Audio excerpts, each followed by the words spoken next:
Merci de regarder cette 7e vidéo dans laquelle nous abordons les déplacements des objets sous Google SketchUp. Vous verrez que les déplacements des objets sous Google SketchUp ne sont pas forcément évidents et vous verrez pourquoi il est préférable de n'avoir à effectuer aucun déplacement.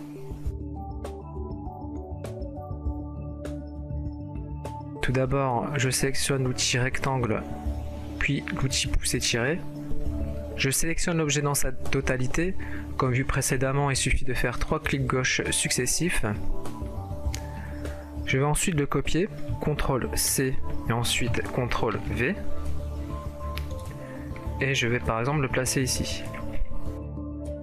Pour manipuler un objet, donc vous serez forcément amené à modifier les vues.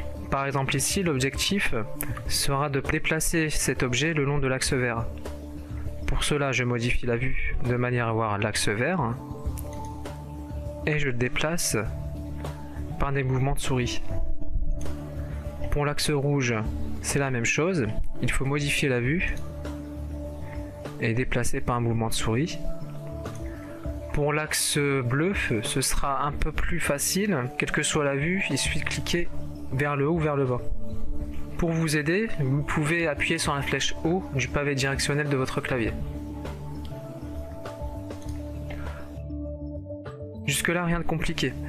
Par contre, les choses se compliquent si l'on souhaite placer le cube sélectionné sur le sommet du cube de référence.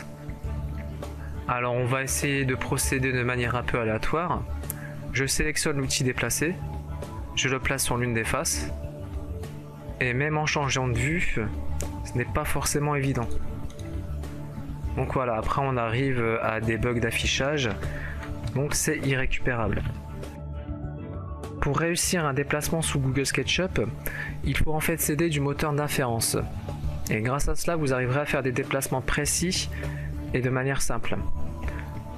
Ici, on va utiliser une inférence ponctuelle, c'est-à-dire l'extrémité du cube sélectionné.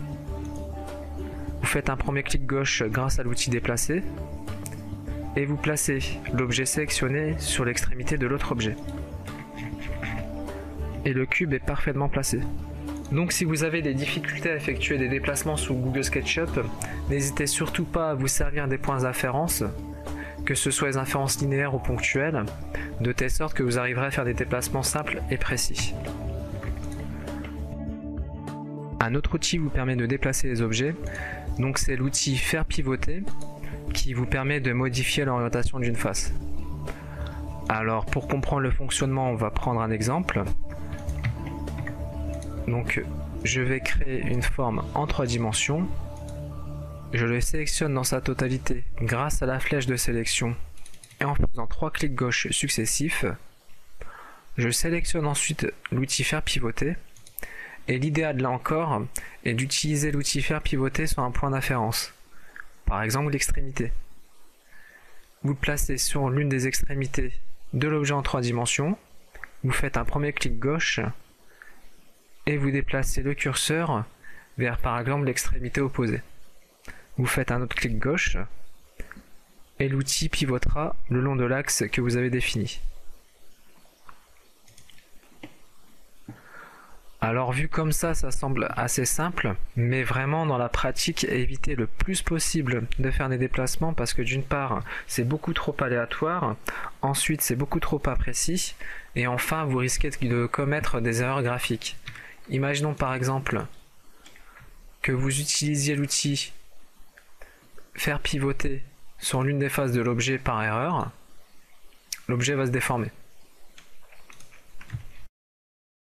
Une autre possibilité pour réussir vos déplacements consiste en fait à utiliser l'outil mètre. Ça se fait en 2 temps. Tout d'abord, je vais créer un modèle en 3 dimensions. Très rapidement, donc on connaît le principe. Ensuite, je vais sélectionner l'outil mètre. Pour cela, je le sélectionne donc par un clic gauche. Je le place, admettons, sur une arête. Je fais un premier clic gauche et je déplace la souris dans le sens qui m'intéresse, par exemple ici à l'intérieur du modèle. Admettons que je place la ligne de guidage au milieu de l'objet en 3 dimensions.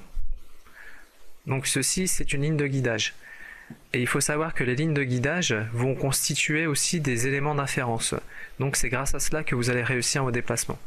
Alors on va prendre un exemple. Je vais sélectionner cet objet dans sa totalité.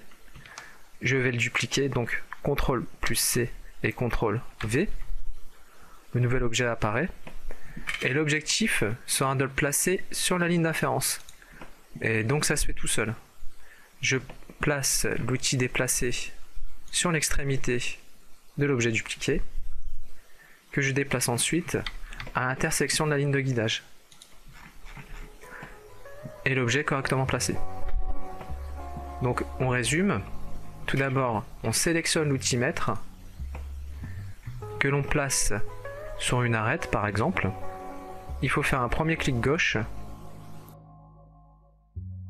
et ensuite par un mouvement de souris, placer la ligne de guidage qui apparaît en pointillé dans la zone qui vous intéresse. Donc alors retenez surtout bien l'utilisation de l'outil mètre qui permet de placer des lignes de guidage, car ceci vous permettra de simplifier vos déplacements d'une part, et d'autre part, comme nous allons le voir tout à l'heure, c'est grâce à cela que vous arriverez à tracer vos modèles avec précision.